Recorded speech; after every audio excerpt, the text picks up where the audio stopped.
What is going on, Grinders? It's Chief. We're in the building.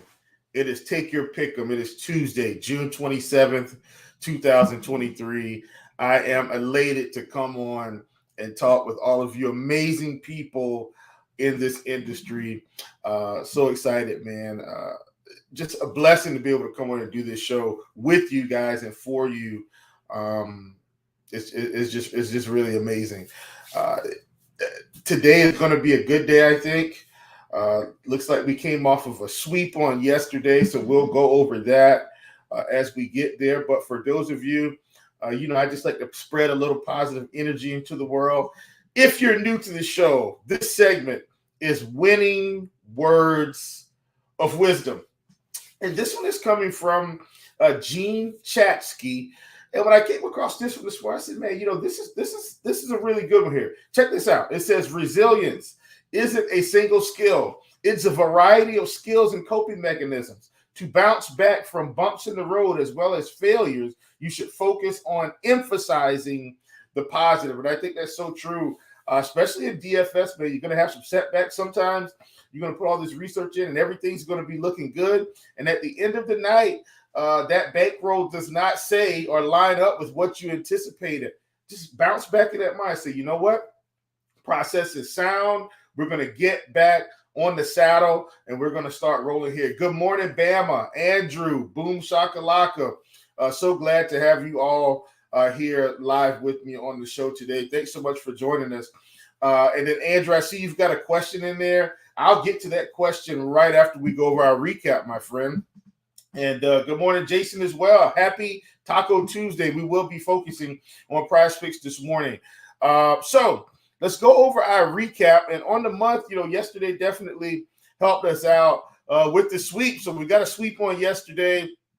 So on the month right now, we're 24, 29, and 2. Definitely about to climb out of the hole here. Yesterday, play of the day, in a sense, Strider at 9.5. We wanted more than that projection.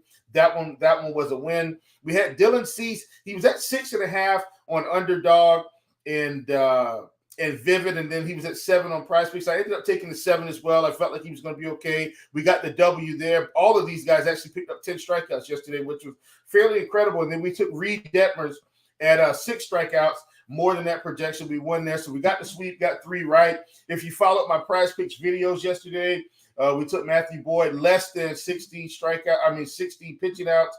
And we also took Luis Castillo at more than his fantasy point projection on PrizePicks. So we got the sweep there. And so I did put a card in the prop shop with those 3 plays from the show, as well as the 2 plays from the video. And that one ended up yielding us a 10X. So really good day yesterday. Had a really good day on Underdog with those 3 pick'em squares. I put those together for a nice little 6X there. So it was a good day all around. Same thing on Vivid. If you tailed on Vivid, you had a good day. So let's hope we can pull out another sweep today. I think we should be able to find some winners. So I'm going to keep it simple. Andrew, let's go ahead and answer that question. I did answer this question for someone in the prop shop in terms of Tatis. I definitely think Tatis is able to go over his fantasy score. I think it was at 9.5 on PrizePicks. Facing Rich Hill, let's go ahead and get that pulled up because I was looking at that information to answer a question for someone in the prop shop. So I'm going to go ahead and share my screen here. And the main thing that I look for, especially when I'm looking for fantasy points, so we have our own fantasy point projections, and the BAT also has their fantasy point projections as well. We've got Tatis projected for 10.9 fantasy points. That's based on DraftKings scoring. But the thing I look at outside of the fantasy scoring is, who's he facing? How do the numbers line up? Does have a 368 ISO, which is incredible. 470 WOBA, 17% K rate, 14% walk rate. When we're using the fantasy point projections for batters, what I'm looking for is every opportunity to pick up fantasy points because it's all going to matter in the end. So, like, for instance, if Tatis picks up, gets a walk or gets hit by a pitcher, that's 2 fantasy points. He does have the ability to steal a base from time to time. And so I try to think about all those scenarios. He's got the ability to hit the home run. He's got the ability to drive some runs in if they can turn the lineup over. and he's got the ability to be brought home. Now, Soto has not been hitting lefties as well this season, and I guess you might be saying, well, what does Soto have to do with Tatis? Well, we need guys behind him in terms of run protection to drive him home, and so Manny Machado being there in the 4-hole and Xander Bogaerts being there in the 5-hole definitely helps. So I think Tatis is going to be okay today to go over that 9.5.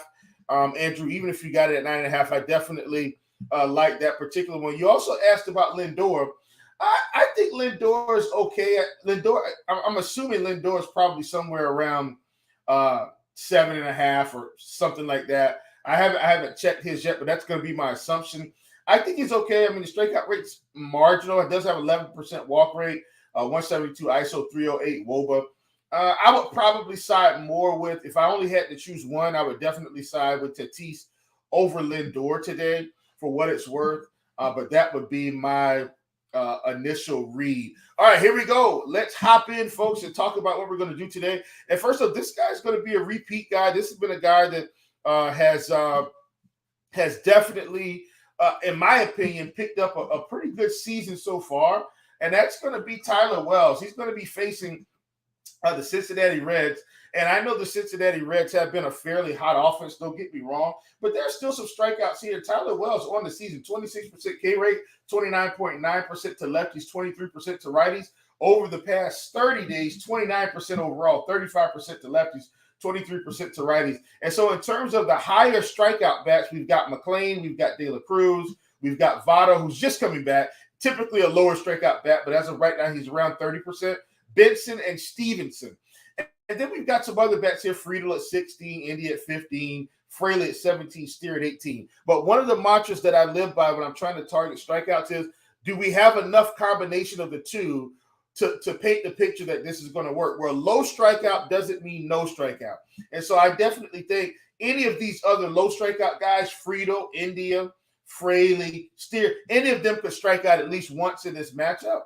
And then the same thing rings true for the higher strikeout bats. So just because they're higher strikeout bats, that doesn't mean we're guaranteed a strikeout, but the combination of the two, I think we can paint a picture where 6 strikeouts are available here. I know our projections have been projected for 6.15. And once again, with the K rate around 25% of the season, a little more than 25% of the season, 26.5. And then over the past 30 days, we've seen an uptick to lefties. I definitely like this particular spot for Tyler Wells.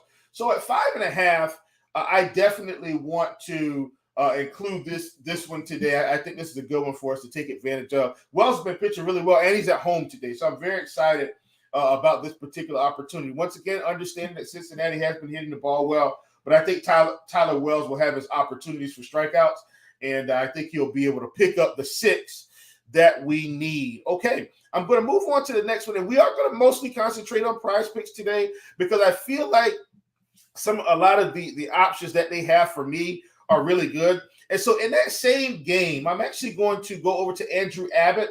We've got Abbott at 16.5 pitching outs on PrizePicks, 16.5 pitching outs. And so I think that's going to be a good spot for us when we look at the season for Abbott here. 23% K rate, 31% to lefties, 22% to righties. He does have some strikeouts available, 26% for Hayes, 28% for Santander, 27% for Urias, 29% for Henderson, 28% for McKenna, right?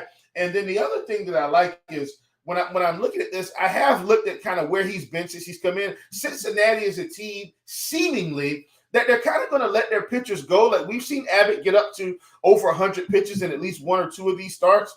And we've seen him in the 90s for some of these as well. And so when I look at Abbott since he's come in, Abbott has actually cleared this number pretty much every start. And so I don't think, unless he gets knocked around really bad, I don't see a reason why Abbott can't close out and get through 6 innings with some of the strikeouts he's going to see, especially at kind of closer to the bottom of the order. I think he'll have opportunities.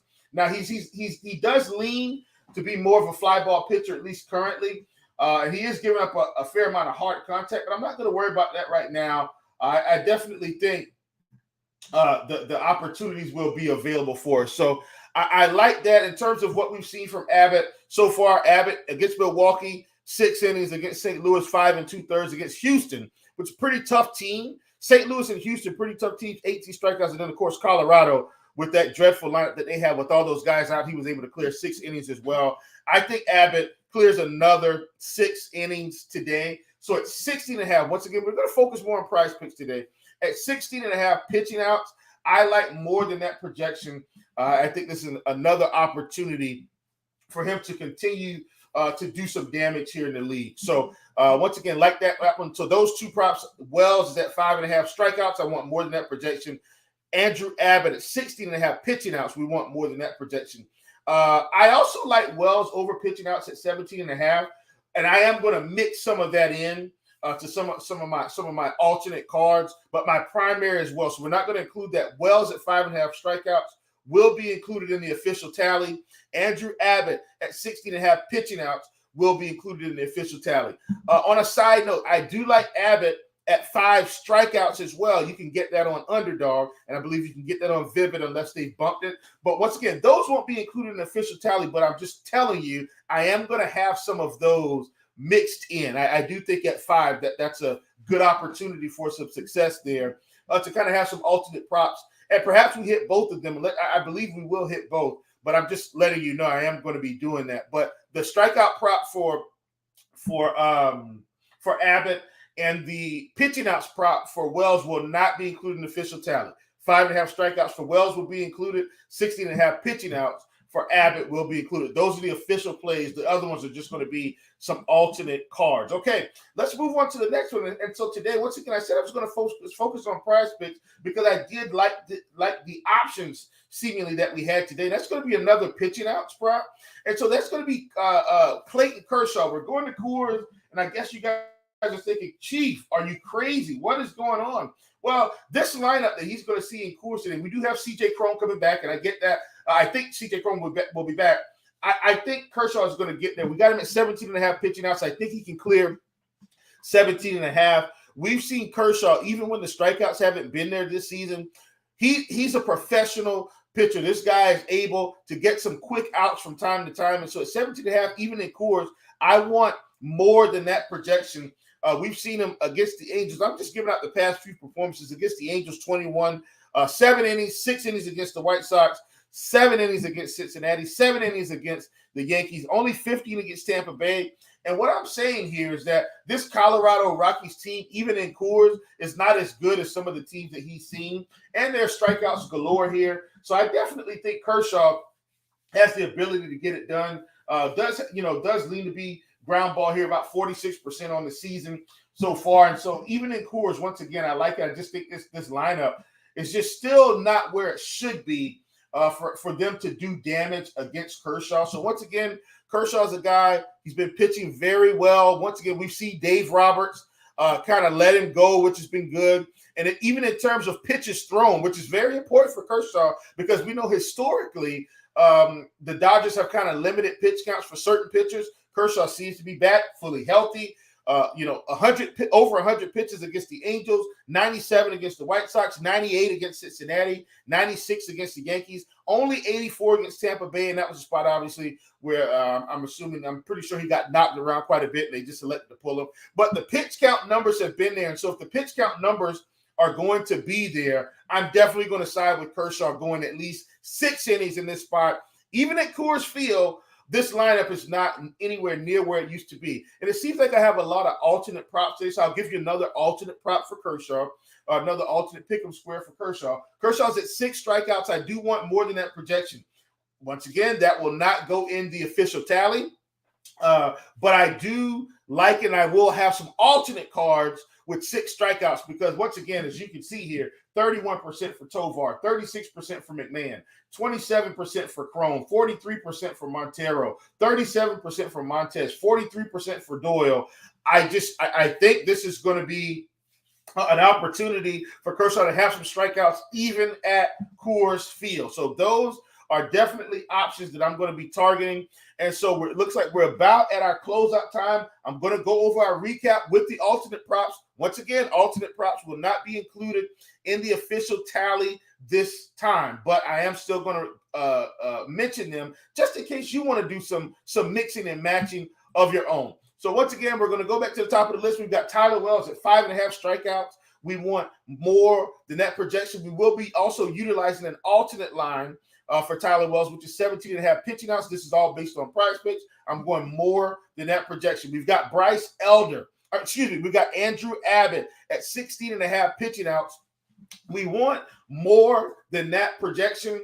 We're also going to be utilizing the 5 strikeout option on Underdog and Vivid. We want more than that projection. And then we're going to close this thing out with Clayton Kershaw.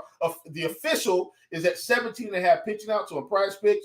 We want more than that projection. And then the alternate, we want 6 strikeouts. And that one was at 6 on Underdog, PrizePicks, and Vivid, if I'm not mistaken. At 6 strikeouts, we want more than that projection. And that is the alternate. So the official, Tyler Wells, 5.5 strikeouts, more than that projection. 16.5 pitching outs, more than that projection for Abbott. And 17.5 pitching outs for Kershaw, more than that projection. Folks, this has been Take Your Pick'em. I am Chief. Thank you so much for joining me this morning, taking time out of your busy schedule. Come in with your pockets empty. Leave with your pockets full. Let's get the sweep, and we'll roll it with a beautiful end of the month. Have a good one.